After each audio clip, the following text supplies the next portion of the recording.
বন্ধুরা, কপিলমুনি বাজারের দক্ষিণ মাথায় পাশে শুকনো কাঠের আড়ত। শুকনো কাঠের আড়ত, যার আর এক নাম জ্বালানি কাঠ। এখানে জ্বালানি কাঠ তৈরি করা হয়, অর্থাৎ কাঠ বিভিন্ন সাইজের মূল্যের সাইজে চেরাই করে রান্নার উপযোগী করে রাখা হয় এবং দাম মোটামুটি মানানসই। এখান থেকে নিয়ে মানুষ যেখানে যা দরকার হয়।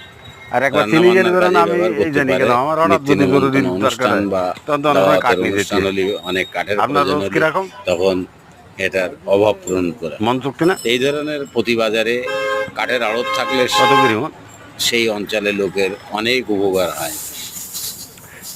যদি কাজ থাকে তা কত মন করতে পারেন? ডেলি 5-6 মণ করে কাঠ প্রতিদিন সারাদিন করা এইভাবে চেরাই ফাড়াই করে। তা সত্যি কষ্টকর, যা বললেন চলে। যাই হোক, এই ধরনের ভিডিও পেতে গেলে আমাকে সাবস্ক্রাইব করে পাশে রাখবেন। এই ধরনের ভিডিও পাবেন নিত্য নৈমিত্তিক। ভালো থাকুন সবাই।